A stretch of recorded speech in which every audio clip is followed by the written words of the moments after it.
This episode contains discussion of drug traffic and consumption as well as of alcohol. It also involves discussion of class and caste, including of those in unliberated communities.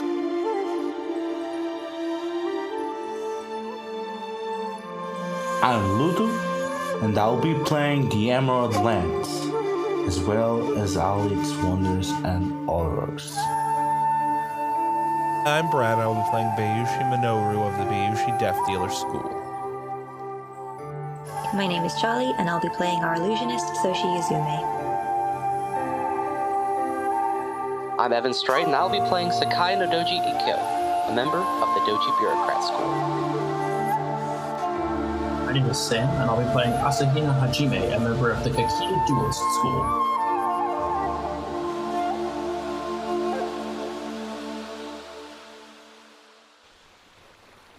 Last time on Crimson Gold Agonies, we took some time to catch up on Hirosaka's problems over dinner. We discussed Otomo Kazuko's plans to turn the region into an autonomous administrative zone, free from the control of any one clan, as well as the fate of the Moth and the new arrivals in town who seek to stake their claim to the minor clan. Our conversation drew some unwanted attention, however, so we turned the conversation elsewhere and eventually parted for the night. While Minoru and Hajime discussed important social matters over a game of Go, Eiko looked into what might be motivating Otomo Kazuko's bold proposal, and found enough to confirm his suspicions of her. Meanwhile, I spent the night communing with the spirits of the Moth, learning that one of their children is still alive, and receiving a charcoal cat as my only clue as to where to find her. I can only hope that whatever tomorrow brings, it's a touch more straightforward. So, Yuzume, tells us a little about your borrowed office. The office is just a large tent for now, but she's brought a lot of furniture with her. The main focus is a large and sturdy desk that takes up a lot of the width of the room. She's had this brought from her home in Pokao, and it goes with her everywhere on long-term assignments, so she makes sure to take good care of it and to keep it well polished. There are shelves lining the side walls full of legal books and scrolls that she's copied out by hand over the course of her studies, and in the middle of the room is a low table where she has tea with visitors who don't require legal services. An attendant of the local magistrate, a servant of one of the Seppun, informs you that Agashitoma and Shosuri Kiyoshi require an audience. They need an emerald officer to neutralize the transfer of business between clans. Yuzume finishes up what she's working on and shoves it in a drawer to be filed away for later, and lets the servant know that they can be sent in. She's ready to see them. Tuma barged in, talking to empty air, either to himself, the spirits, or someone remotely you don't know. He rubs his hands against his extravagantly expensive clothing as he bows and introduces himself to you. Yes, I am Agashituma, and yes, I am that Agashituma. I will be the future lord of the Moth clan. Behind him is a young man of the Scorpion, spindly and pale, wearing tight clothing and an eclipse as a mask. Yuzume offers Toma a very practiced and polite smile. And such a pleasure it is to make your acquaintance, Agasha-san. She looks over at the masked man, and her smile gets a little more genuine. It's always nice to work with someone from the clan, particularly when she sees his mon. And it's wonderful to meet you as well, Shosuro-san. How might I help the both of you today? As you examine the paperwork, it immediately becomes clear that the compensation for the clouds over Hirosaka Brewery is not remotely close to a fair estimation. As you listen to Shoshuro Kiyoshi and Agashitoma going back and forth, you realize they are even more reluctant to bargain and haggle than you would expect from Noble this day. Even in its sorry destroyed state, Cloud over Hirosaka is a famous brewery. That alone should be worth much more than what you see in front of you. Oh, well, that's ridiculous. She doesn't want Kiyoshi to get scammed by one of the wealthiest men in Rokugan, so as she goes through the document, she makes a point of mentioning any items she thinks should be sold at a much higher value, and tries to negotiate something a little better for him. It seems obvious that he doesn't want to sell, so at the very least she can get him a better price. Is there any way she can tell why they're acting like this? I mean, she doesn't really know a lot about alcohol, but she would think from a business angle that the price wouldn't be quite so low. The thing is that you love drinking the stuff. Not even what makes a good alcohol, or even an appreciation for the process. You know little about it, in fact. But even you can figure out what is wrong here. Nowhere in the prepared documents there is mention of the precious mold required for sake brewing. Tuma is probably assuming that it is included in all the other assets, that Kiyoshi's family has the mold somewhere else, or that it can somehow be cultivated from the debris by an expert mycologist. It seems at first that Tuma is scamming Kiyoshi. It is actually the other way around. The mold makes cloud of Hirosaka sake its unique beverage. Without this, Toma can only produce some random swill. Now the question is, what does Yuzume thinks? And what she believes is her duty here, to the Scorpion and to the Emerald Office. Oh, that's easy. If Toma assumes this famous mold is included and is still trying to swipe the brewery for such a low price, then he's trying to take advantage of Kiyoshi's situation. But Toma hasn't specified exactly what he wants, and when drawing up contracts, it's important to include as many details as possible, no? Surely the Agasha Toma knows this, or he wouldn't have become as successful as he is. So Yuzume is going to assume, since he is so much better at business than she is, that he's requested everything he actually wants, and that to ask about the starter would insult his intelligence. You know, perhaps he has his own sake brews waiting in the wings. So she'll say nothing on this matter as she draws up the final contract, and if it happens to benefit her clanmate, then that's just a nice coincidence. The ink is barely dry when Tuma gives a quick farewell and leaves, already talking into the air. Shashur Kiyoshi seems to drag his feet, as if he would want to have a word in private with you. When she's reasonably certain that the coast is clear, Yuzume offers Kiyoshi a seat at her tea table and pushes herself out from around her desk to join him. Shosuro Kiyoshi, now that's a familiar name. You wouldn't happen to be related to Shosuro Anago, would you? I think he may be a distant cousin of mine. It's a lie, but she's aware they're in a tent and that there's always a chance someone might get suspicious as to why he's hanging back. So once she's out of her wheelchair and they're both sitting down with some tea, she'll ask a little more quietly, "What can I do for my friends in the Shosuro?" My family lost everything during the Great Hail, and the leadership decided that we must serve the clan in another way, Kiyoshi explains. I am to put an end to a criminal syndicate that has been a rogue element in the side of the Scorpion. We know that they will be making a move and infiltrate Hirosaka. This sale was essential to give me a justification to be in town and to provide the funds for my operations.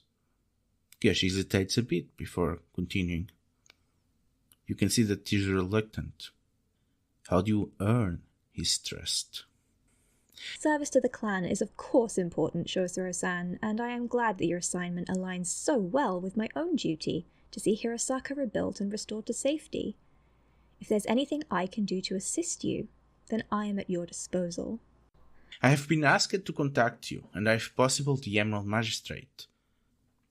The syndicate in question answers to one individual, known only as Tamiko. We suspect they have agents across different clan territories and alongside major coastal towns. But we don't have enough evidence to suggest an imperial case be open. If I was to raise my suspicions, this would be seen as a local danger, and Stepan Ishima would be handling it. If you get involved, any action on your part against Tamiko will be risky, and possibly involve breaking the law and the Emerald Shop. The more you know, the more you will be compromised. I understand your concerns, Shosuro-san. However, if your suspicions about Tamiko's network are correct, then I may be able to use any information you give me to keep my eyes peeled for potential leads.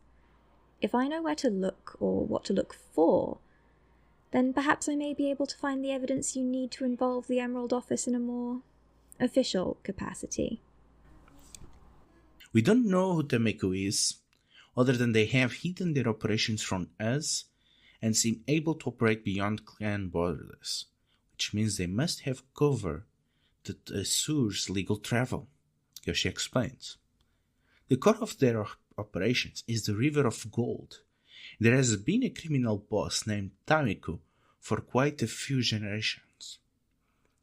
Their behavior and operations seem to have changed drastically over the last 3 years, which suggests to me that someone else has taken the mantle.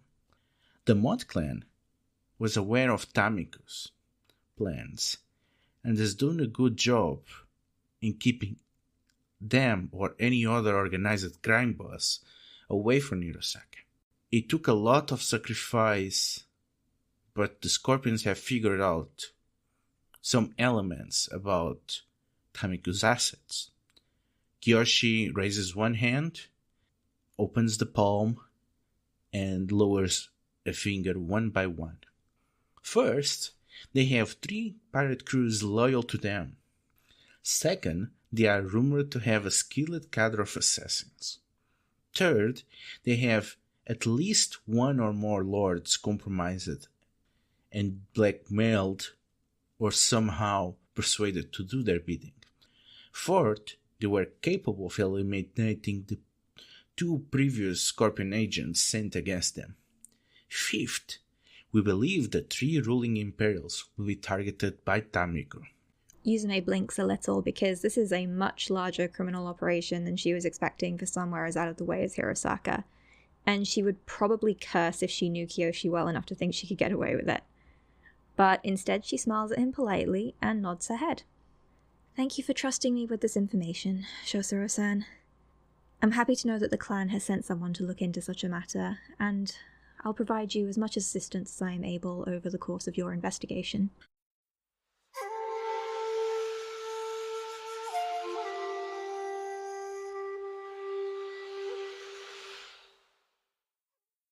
So, Minoru, where are you 3 going for lunch?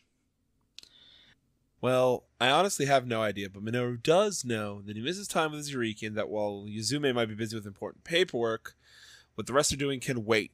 If there is one person who knows where good food can be found, though, that's in Hajime's capable hands. Yeah, I think that what's likely is that there's a noodle shop in town that got hit pretty hard by the flood, and so the owner has temporarily set up kind of a stall outside where her shop is being rebuilt.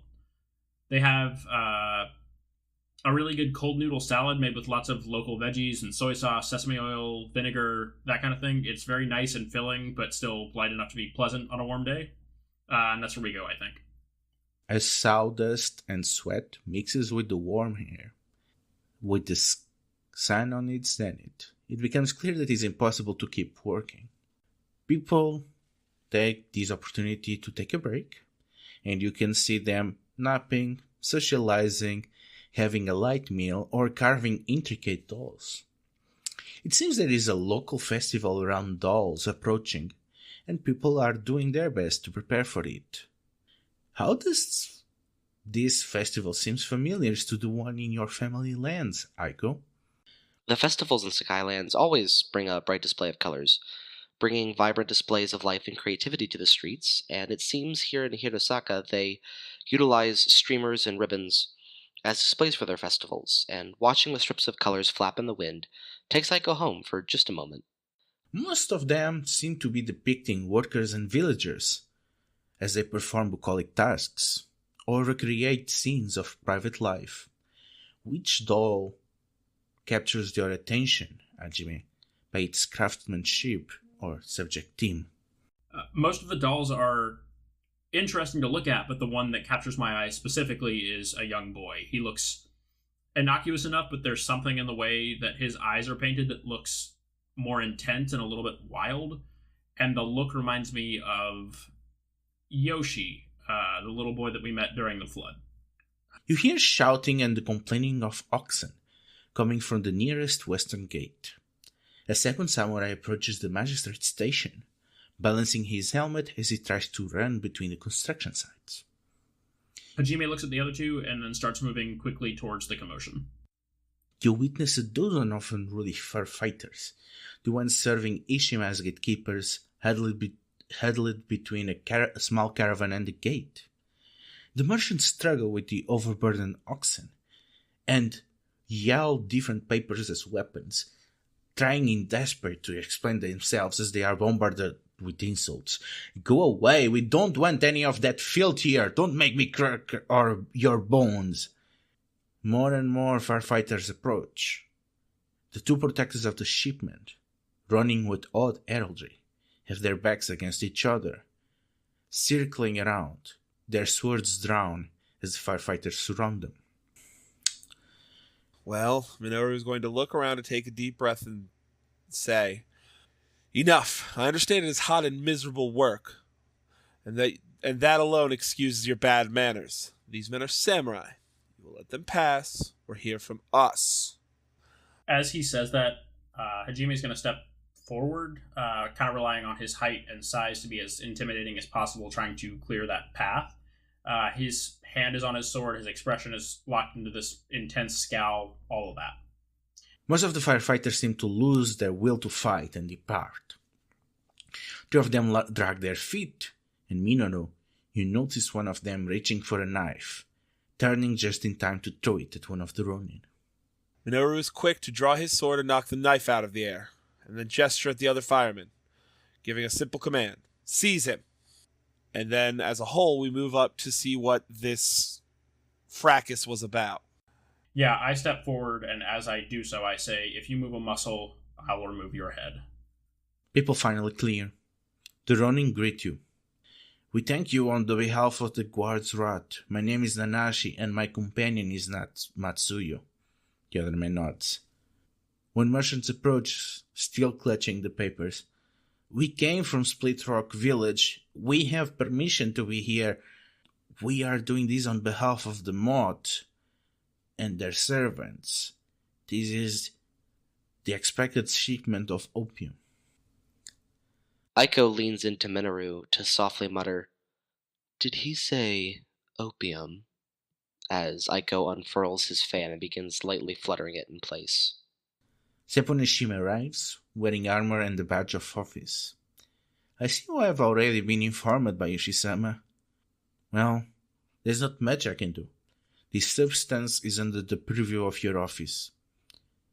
What do you suggest we do with it? My professional recommendation is that we take it to the commune outside and have it all burned." Minoru lets Ishima's other Doshin take possession of the fireman, then looks at this wagon load of opium. "Ishima-sama, I think that may be a little too hasty. We all know how the great hail has hurt Ryoko Owari, and as much as this opium will be a problem now, its use as the only available painkiller during summer for the coming years should not be forgotten. I am very sorry to ask, Ishima-sama, but is it possible for us to set a guard on it? Especially if we put it in an old warehouse that's not being used currently?"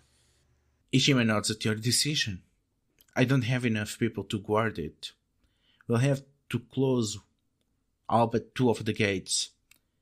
Traffic will be a mess for a few days, but on those precious moments, you will be able to recruit more people, or, well, to deal with this question or to deal with the opium question once and for all." Are there any potential sources of muscle that could be used to provide additional security? Ishima thinks for a moment as you ask where she can get more people. The moth had other 2 firefighter gangs. I don't recommend them. Ishima seems pensive. The Green Pebble labor gang is too obstinate and has no sense of propriety or their place in the social order. They are a mixture of neighboring militia and the unruly yacht and old carpenters outside town. Their expertise seemed to be emergency demolitions and debris clearance. but they refuse to work for servants of the blessing or the Imperials for some nonsensical reason that they don't explain. As for the other group, the Ghost Wheels, I will punish all of them if I had the opportunity.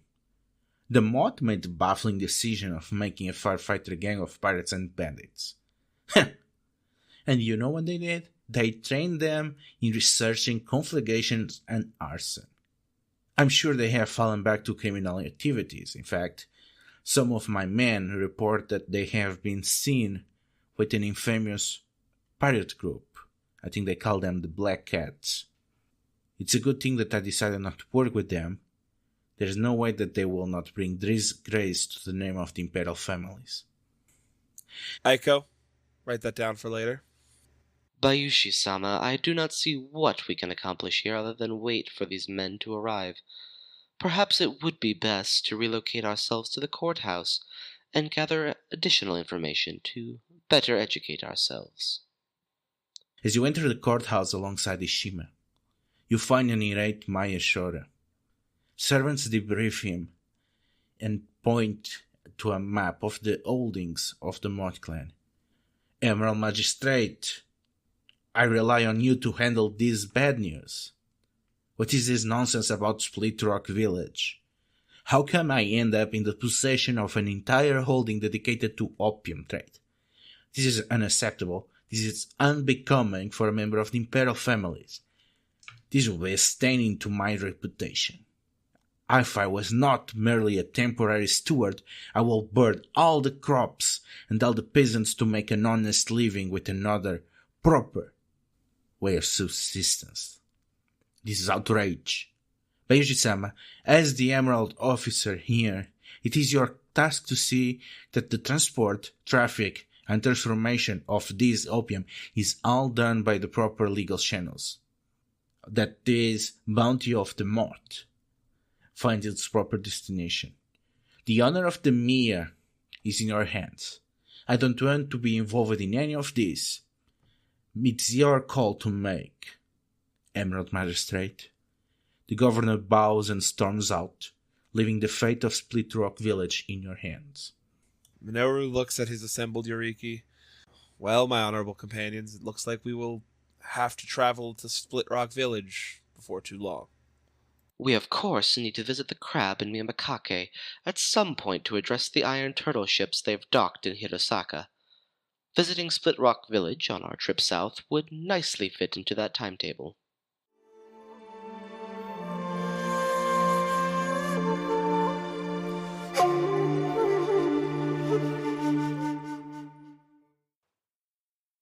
We meet at the party the next day, as after the confusion at the gates, they are put under the stressful position of having to decide both what to do immediately with this opium shipment and long term to decide the fate of this former holding of the Moth clan, Split Rock Village, which under imperial law was allowed to grow a remarkable amount of opium and other rare, highly regulated substances.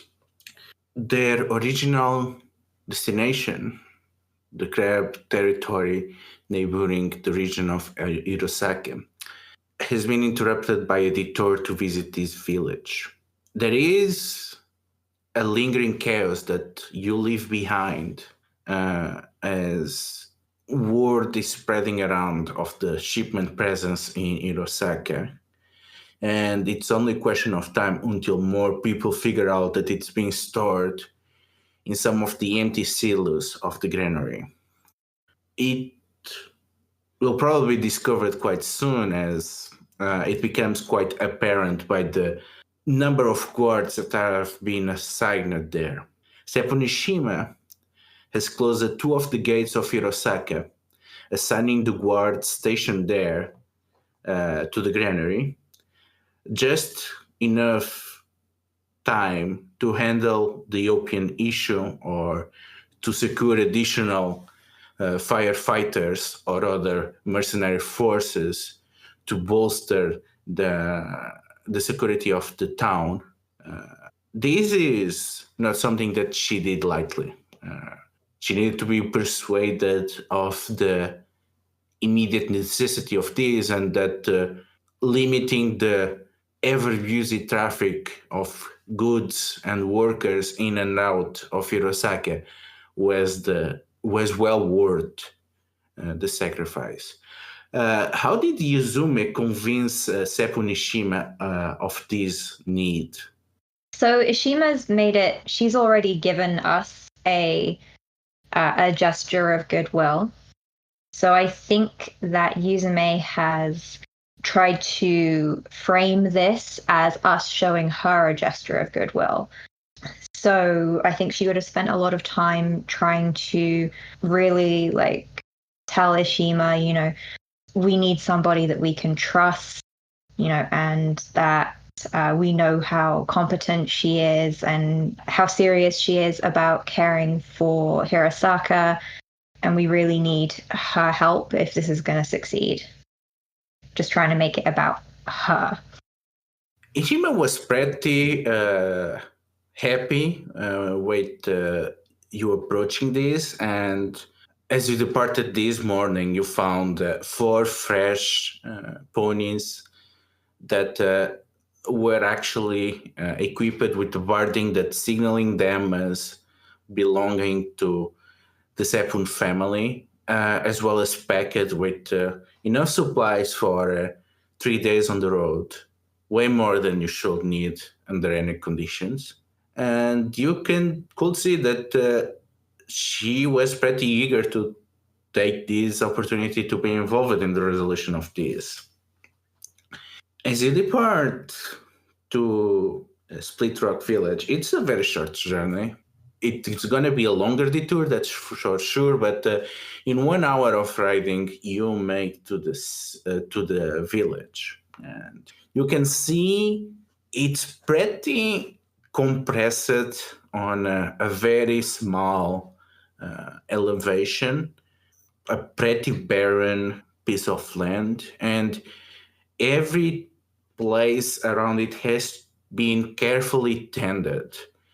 And you can see on the south side, most of it seems to be poppies, while on the northern side, you can see a lot of subsistence gardening, small greenhouses, and a lot of walled gardens, which you figure out they must belong to some of the other substances that they are allowed to grow.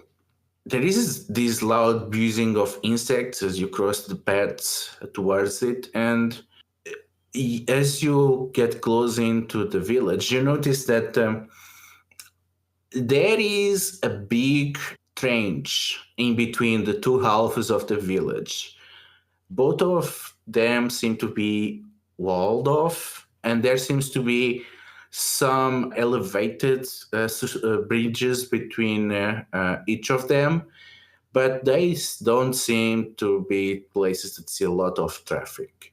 And beneath those bridges, on what seems to be the center of the crevice, you can see guarded gates to what you presume to be the underground warehouses where the profitable, high-value crop of this village is secured. And there's a bit of weirdness, some oddity, as you contemplate this village.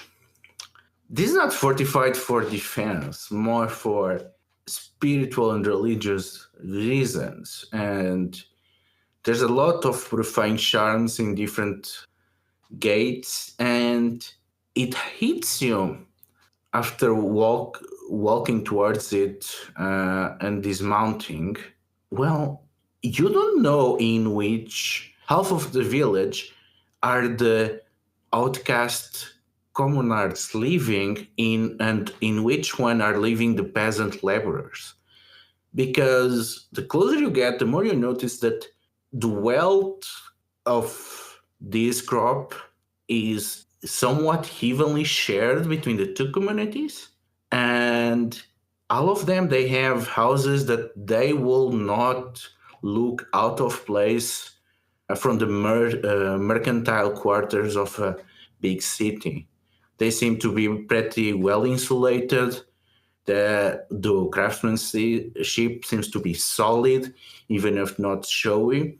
And there is an extreme aura of cleanliness emanating from both sides of the village.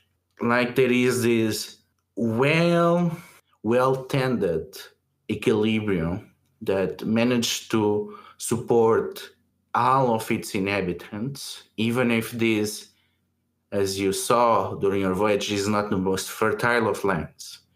That the bounties of the opium trade, as limited as it is empowering both communities. And you are just going to stumble into this place, and you cannot but help but wonder how much the balance will swing by your decisions.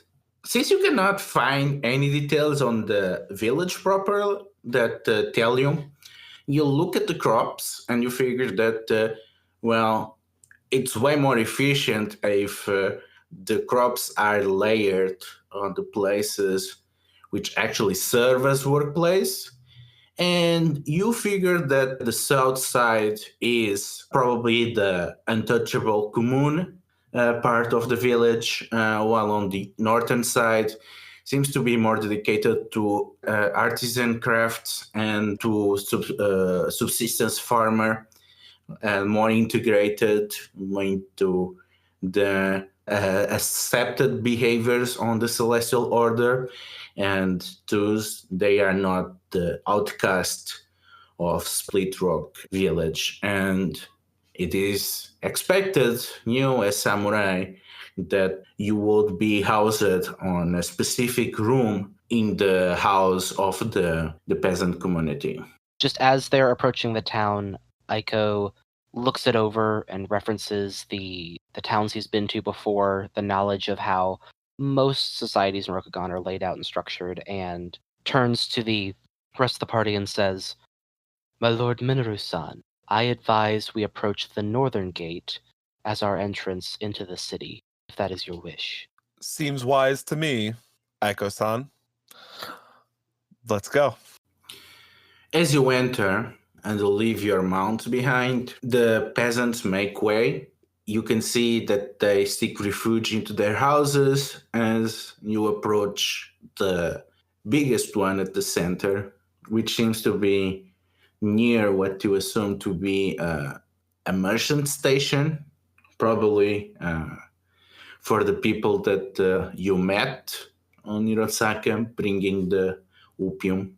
And an elderly man comes out of the house and he prostrates yourself. "Samurai Sama, I was told by our associates to expect a visit from the Emerald Office. How may I be of service?" We are merely here to do a routine inspection. We simply want to check over the production facilities, make sure everything is according to your standing orders. I would like to see your records, specifically ones involving troops that were garrisoned here, but I'd like to see a general overview. In addition, I'd like to speak to your village priest, your holy man. And I will be the one to speak to on the topic of your supplies and your production. I oversaw the storage of your harvests in the city of Hirosaka, and I am in the process of arranging the necessary paperwork to reformat your supply to a way that benefits this town and the local governess in this great time of need. The man rises, still head low. "Please, Samurai Sama, this house is yours. Please make use of the noble room, as I will prepare something to please your mouth and some green tea, you will find all the pertinent documents on the room. And you will find that the production has not been affected by the recent travails. As for garrison, we have not had a garrison here for almost a generation. We are too close to Hirosaka, and there are other villages that served or lieges on the moat with levies. As for priests, we don't have a designated priest. Most of the service here are tended by monks from the Temple of the Fortunes in Hirosaka, or wandering priests, or even for some of the outcast laborers that are allowed special permission to work on temples. That is perfect then. We are honored to partake of your hospitality. Minoru's going to walk in. Yuzume-san, Ayako-san, if we can review this paperwork, make sure everything's in order, nothing strange or unusual, then I suppose we'll do a bit of a tour of this village, figure out exactly how many people we'll need to garrison here, because I'd rather not have the crab move half an army in here if we can avoid it. And I'd like to investigate the religious charms a touch, because that strikes me as a bit odd. If I might, Ayushi-san, there's... Well, I'd have to look at them first, but for them to be storing this much opium and to be very clearly so well off without having any sort of garrison here does make me wonder about what the charms are actually for. And if I could have a word with you privately in a moment, I might be able to enlighten you on another matter that may be relevant shortly. Aiko bows in response to Minoru's orders and says, I concur with Yuzume-san. The storehouses should be visited to ensure their capacity and safety. If you wish, I will put extra scrutiny into preparing and reviewing the legal documentation for your plan.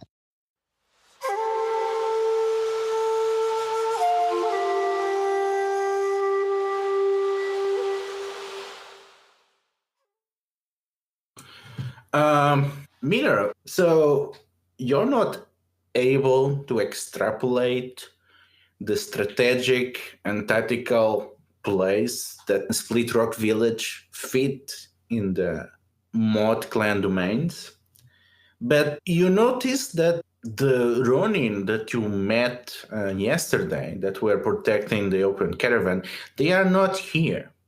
And as you go to the room, which again is a room that is designed to receive samurai. So it's even wealthier than the rest of the village. You can see a lot of wall scrolls. You can see even some art. There is even a bonsai cherry tree that has been recently trimmed. And not only that, you can see warm ashes. So you realize that the Ronin, they were guests at this place before they were sent to you, and they have not returned after making their delivery, and their absence is noticed by you. I'm going to point that out to the others. Just, we may want to ask about after those Ronin who were guarding the opium delivery. They were here fairly recently. So that we can make some discreet inquiries. Discretion is our family name, after all. Hajime-san, would you accompany me as we ensure the storehouses are built to last, to ensure that the proposal we are preparing goes through? Of course, Aiko-san, I wouldn't mind doing that at all. There is a look of disappointment on his face. He was looking forward to eating. Walks to leave with Aiko. Hajime-san, we will save you some. And Aiko basically wants to get an idea of how much money and quantity and product can be tied up in this trade. You are able to go through the documents, and you are surprised at how much for a single villaging having the rights to produce opium, how much their production capacity is, especially considering the official imperial analysis of the fertility of this place, the number of the people living here.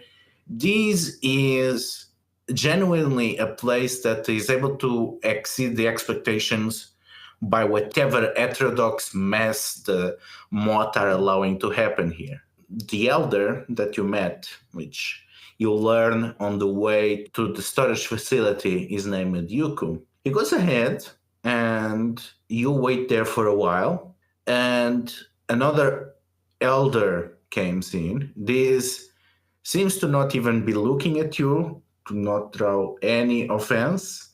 And you learn from Yuku that that's Itao, the elder from the villagers' commune on the untouchable southern side of the community.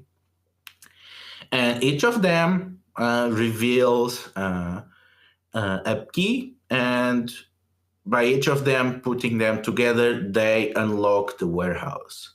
And inside, you see what you already feared from the first analysis of the production. The place is filled to the brim. It is not like it was greed that made them send the merchants to Hirosaka. It is that they have these warehouses filled to the brim. This is way more than they can properly store safely. They need to empty this place to get the new production in. And this does not seem to be happening anytime soon unless you change that, unless you find a buyer to this, and even more important, a way for this to be transported to the rest of the empire, because all this opium is stuck on a weird village in the middle of nowhere, and there are no major roads that can take this, and the only way that you could carry it would be through the River of Gold that is barely navigable at the best of the time and now has been left in a mess. And even if you could, you need ships. Now, this is the question. Based on this situation, what do you want to do? Even though it's somewhat cold and dry up here in this town, Icos pulls out his fan and starts absentmindedly fanning himself, partially to mask the small chinks in his expression that show that he is growing more and more shocked by how much profit is here, but also to, as kind of like an absent way to nervously get rid of some energy through fluttering the fan. He walks around, takes his time to make notes down on a notebook he has to catalog at least an estimate of how much opium is here. And then he turns to Hajime and says, Hajime-san, I have never in my life seen this much opium in one location before. Have you? As a contrast to Aiko's very controlled demeanor, up until this point, Hajime his mouth has just been hanging open. Aiko-san, I have never even conceived of this much opium as a concept. The fact that it's all here, this is going to be a great deal of trouble. There's sort of a rigidity that takes over. He becomes just sort of very straight line. It's almost like he's straightening up because he expects a fight. There's going to be a fight about this. Aiko turns to the village headman who unlocked the door and says, How long have you held the warrant for producing this priceless crop? Yuko thinks for a moment. I think pretty much ever since the unicorn returned from their wanderings, Samurai-sama. I think after the trade of this substance was prohibited, that when the Scorpion got permission to oversee its production and the distribution, the Mott were able to secure a much smaller scale. I think that's basically when our village was first founded even. I don't think that I don't think that there was anything here before. Some people that were able to secure some lands under the protection of whatever lord claimed these lands at the time, probably no more than that. So I would say ever since Split Rock Village is a thing, and ever since the unicorn are back. And in the years you have cultivated this crop, has it always been stored here, or did you have a usual way to unload this product for the benefit of the Empire? From my understanding, everything that is produced here is kept on the care of the Moth clan. And from my understanding, of course, you will have to talk with someone that understood the ledgers and the deals of the Moth clan. From my understanding, they did not exactly sell it or engage on trade. They provided it as a service, as vassals of the emperor. So when it was not held here, it was tightly secured by the Moth clan samurai in maybe their main fortress or some other location. We were always responsible to get merchants to transport it to their keep. That is where our role ended. Aiko turns back to look at this warehouse overflowing, just full of opium, and he closes his fan to tap it on his chin as his mind is racing internally with calculations, potential applications, potential buyers, different places to unload, the amount of profit to be made here, and he is silent for an uncomfortable amount of time before stating clearly, I serve Bayushi Miru-sama, Emerald Magistrate and Keeper of Imperial Law. As this is grown, under the edict given out, under the Son of Heaven, we will find the proper way to continue the distribution and production of this crop. The Moth clan is recovering from a great devastation, and we will see to it that the seeds they have planted here in your humble village grow into a great harvest. As you're saying that, as you mentioned taxes, your brain clicks and you realize the Moth we're providing this as a service. And when you think about the difference between the value on the market of all the opium that they basically provided the empire through the imperial channels and the imperial legions and the emperor's blessing and all other institutions, when you compare that to the taxes that they were legally, based on the fertility of their lands, required to pay to the imperial bureaucracy, you realize that this is an insurmountable amount of wealth. That if the Moth were capitalizing on this, they could be as rich as the Mantis. And you realize that there is this discrepancy, and you could get enough money from scheming on this that everyone will get their taxes.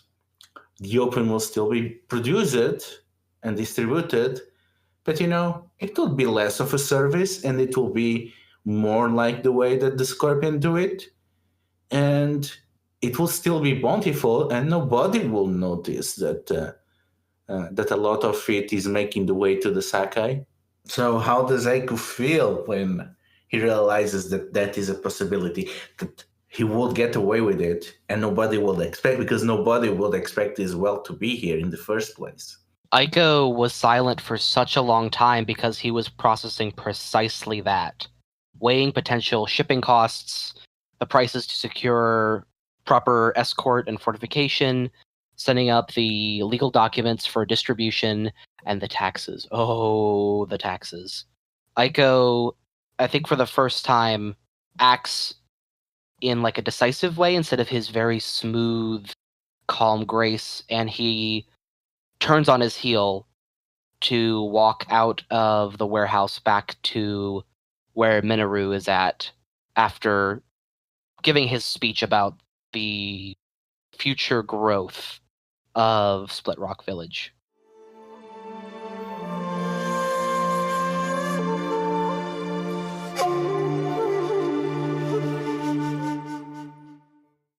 So we get to the other investigation. So you are going around the walls, I guess inside and outside on the peasant laborers part of the village, on the outside on the untouchable part.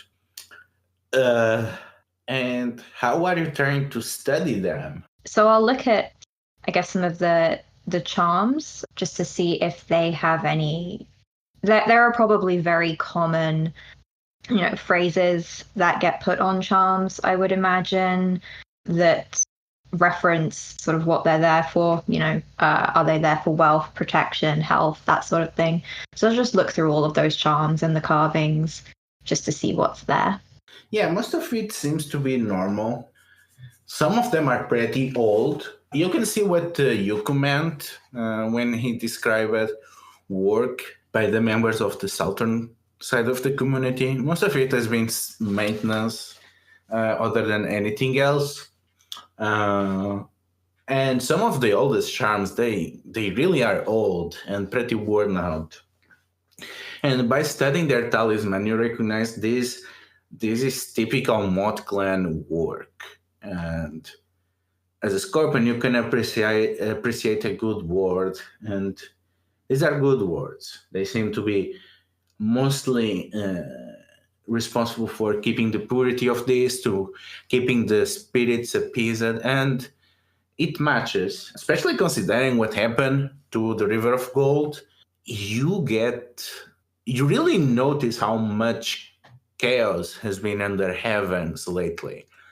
As you harmonize with this place, it becomes apparent that these people, they live in pretty good symbiosis, not only with them, but with their environment. This seems to be a very controlled community that seems to have decided on a balance on their own instead of something imposed by a distant authority, even one as distant as 1 hour ride away.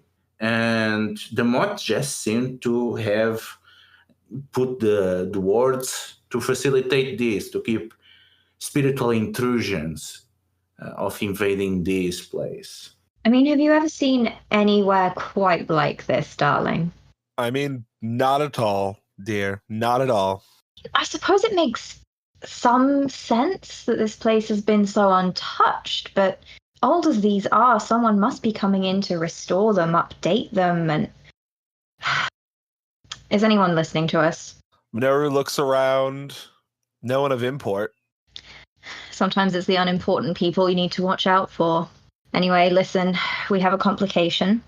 There's someone in the area, not one of ours. Some sort of... I don't know if they're a criminal mastermind or if they're a group of people. They're known as Tomiko.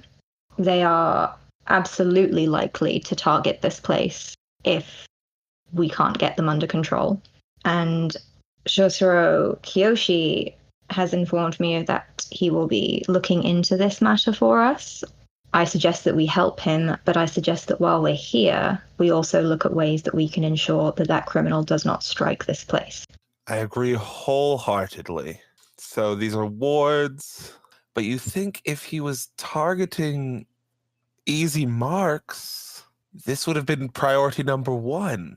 That's what confuses me. There's no garrison. As far as I can tell, the wards here protect from spiritual issues. I mean, sure, stealing opium would carry a higher sentence, but if you're already a known bandit, it's an end either way. I'm thinking there may be some sort of connection with the village. Not to say that Tomiko lives here or has connections to any people here, but there is clearly a reason that they have not emptied out this vault of opium. Well, let's see how much they really have here. Maybe they have. Aiko-san is looking into it, but this place gets more and more curious. More than I would like. I suppose we should head back. Strange. And strange is traditionally not always a good thing. Would rather if it was strange, it were my doing rather than someone else's. She just mumbles to herself as they head off back to find Hajime and Eiko, and she's trying not to, but she's rubbing at her leg because that horse ride was an absolute bitch.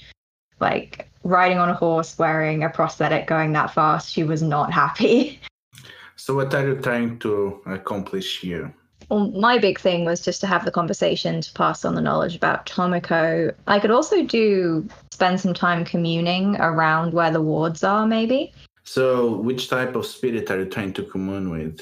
I mean, I would think that if these are protective charms, that sounds like Earth. You return yourself to the environment and you notice all sorts of elemental spirits. You notice that there seems to be a more powerful spirit on each of the walls. It seems to be the spirit of the wall itself. And they are pretty powerful and resonant and active as much as an earth spirit can be. And they resonate very closely with the wards. As if the wards are more a way to consistently interact with them instead of inviting other spirits to do something. You notice also an unusual type of spirit that you don't immediately recognize, but you are pretty sure that they are not from the realm of mortals, that there are other spirits that wander around the regions that have an extra realm origin. Interesting. You can notice that they are passive. They seem to just be present, especially in these circumstances. You cannot sense any stronger human reactions or human-like reactions or emotions or attachments. They just seem to be. All right, so I'll ask the Earth Kami, what can you tell me about our visitor? The Earth Kami stare at it and describe them. Fleeting, immaterial. They barely touch this realm. They seem to like the people here. They tend to hang around them, mostly at night, mostly when the lights fall silent on their constant burning. Do you know if the spirit is a dream? I don't dream. Our kind does not dream, but it has been described to us by others like you. They do seem to fit that. They are not anchored to anything present, and they seem to grow weaker as the morning dawn. They seem to fit the description that others have told me about a dream. Thank you, my darlings. That's all I need from you. And as the spirits grow silent, I believe that whatever wards the moth put up, they may actually be strong enough to keep this place protected. We may not need to be as concerned about the thief. We should still look into some sort of physical protection, but whatever it is that's here it's looking after people. Yuzume-san, that is some good news that we could all use today.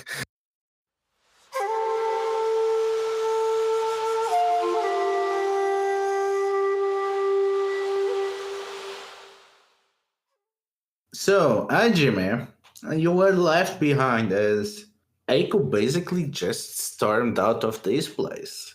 What is your reaction to this behavior of Eiko? This is probably the most flustered that you have seen him ever. It definitely was the most flustered I've ever seen him.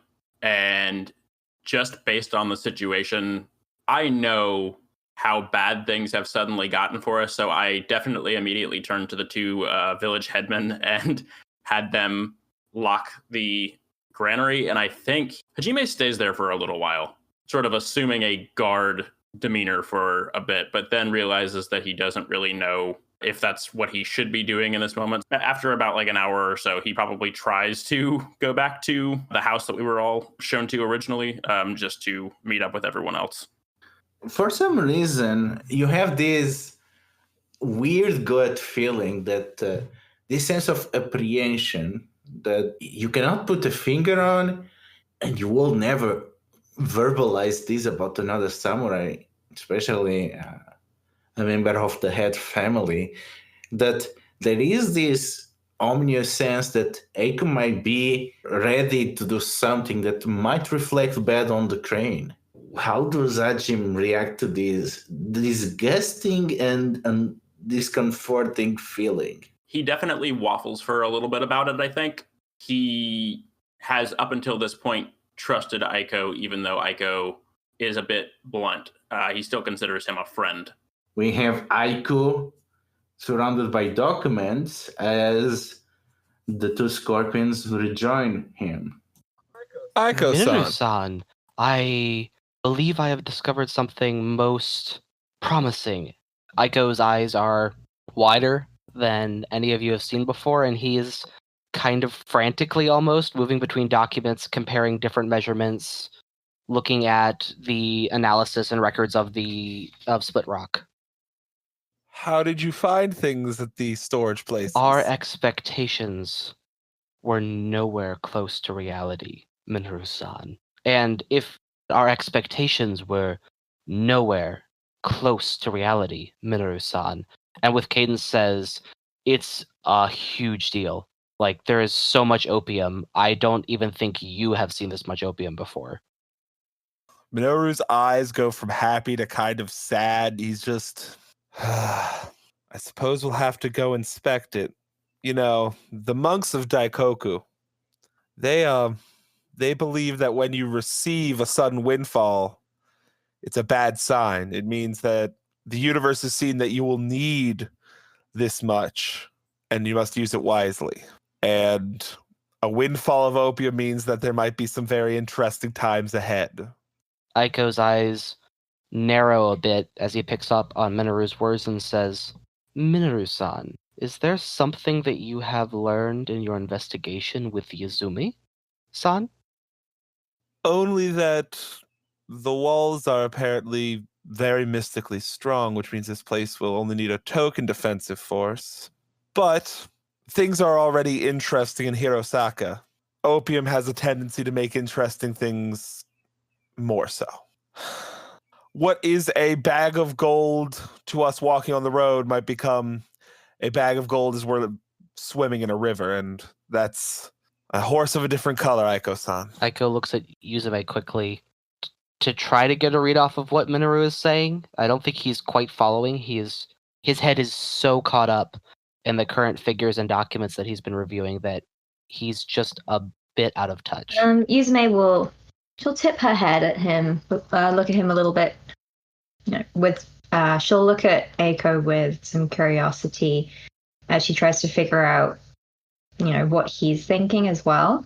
And she'll say, I suppose the question is, Doji-san, do we wish to do anything with this bag of gold? Because if we do come to a river and find we cannot swim, then there was no point in us doing anything with it in the first place.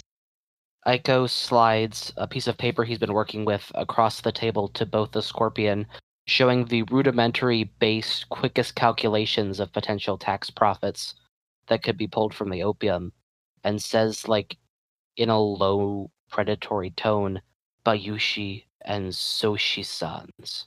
I am aware these are the common dealings of your clan, but the amount of profit held in this town could turn Hirosaka into the next city of lies. And I will say this is the perfect moment for Hajime to enter. He does so, and I think immediately sort of stops as soon as he sees the two Scorpion there already, and immediately staring at Aiko, essentially, I think just kind of giving him a look like, what have you done? Aiko continues, almost not quite noticing that Hajime has walked in. He continues, the Atomo, the Miya, all want ways to restore Hirosaka. There are interested parties already turning eyes to this location. With the wealth here, if we form this right, could establish this place into a peaceful and prosperous connection between all three of the great clans in this area. In addition, it would be a incredible accomplishment under your leadership, Minoru-san, to see this benefit turn to both the Empire and this devastated region. Minoru's gonna look at the document, look kind of surprised, slide it to Yuzume. There is a lot of money to be made, but we must use it wisely. That is all I am counseling, is that if we are going to choose to try and make this profitable, the City of Lies did not become profitable purely because of opium. It became profitable because of wise leadership.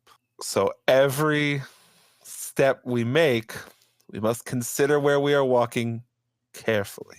To gamble with this money, to spend it wrongly, is to turn it into a lead weight around our necks. I believe we will have to make every step from now on very, very wisely and very carefully. Yuzume is just going to snatch that paper and give it a glance. Who are we to be making this decision? As it currently stands, this belongs to the Moth, and the Moth are still very much in charge of this town, let us not forget. You are not wrong, Yuzume-san. However, this was decreed under imperial edict, based off of the current proclamations establishing Miyasora as governor and Bayushi Minoru as acting representative of the imperial office. It falls to us to oversee this duty, as we have been proclaimed by official edict the overseers of the previous Moth's territory in this time of devastation. Does that extend to profiting off of the efforts of its people? The people of the Empire exist to bring profit to the Empire. That is how we have existed for thousands of years. As the document lines out, this can be done in ways. The magnitude of wealth here, Yuzume-san, is such that it can benefit the Empire as a whole and the local region in one fell swoop. Perhaps we should listen to Yuzume's wise counsel and consider it from this angle. It would be wrong for any of us to profit off of this kind of money. It isn't ours. It is what remains of the Moth clan, and after that, whoever becomes lord of these lands. I believe it would be smarter, wiser, and kinder, perhaps, to consider ourselves custodians of this kind of wealth. We may use it to improve the city. We may use it to help restore Hirosaka and the surrounding town. But I think to put it in our own purses would be wrong. Hajime steps forward a little bit, kind of makes himself a little more present in the room, and says, "This is an excellent point, Minoru-san. It would be very wrong, and it would be, I would say, relatively damaging to our reputations." And his eyes are just pointed directly at Aiko as he says that. Aiko's eyes kind of glaze over and cool down a bit from his previous excited expression, and he regains a more rigid posture and says, "Of course, I merely provide my advice, but surely we should rely on those with experience dealing with opium," as he looks Minoru and Yuzume in the eyes. Aiko-san, I applaud your plan. I think it is a wise and prudent one. However, we must use this money wisely. This is not our money. This is the money of the Moth clan and the lords to follow them. Now, I think that adhering to your plan would be wise so long as we remember our positions. We are custodians of this wealth. We can use it to help the city, to make sure that Hirosaka is not a ruin, and to improve the lots of lives of people there. But for us to become too obsessed with it and to set it up in the way that we would do it to make the most profit, and who even knows if the Emerald Champion will allow them to continue to grow opium. We don't want to change this province, this region, to be so focused on the growing of opium for money and then have that rug yanked from under them. I would believe that it is wisest to adhere to your plan. It is a good plan, but we must go forward with caution. Aiko gives a polite 45-degree angle bow and says, "Of course, Minoru-san. I live to serve." Brad can be found on Discord at BZAJ1648 and at Twitter at BZAJDA Charlie can be found on Discord as Risalian and on Twitter at BowserJ, where you can find links to her L5R blog. Evan can be found on Facebook as Evan Strite or Discord as PushyMushy1871, and I'm a part of another actual play for L5R called Secondhand Strife. You can check us out anywhere podcasts are distributed. Sam can be found on Discord and Reddit as Live From My Basement, and on Instagram as @SJSidLogic. Ludo can be found at Deletial on Twitter, and their design work can be found at Populesque Ludum Syndicate on DriveThruRPG and Itch.io.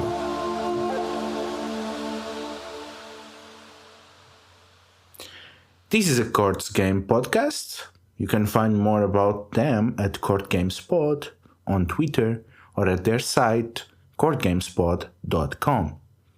Legends of the Five Ring is the intellectual property currently owned by Fantasy Flight Games.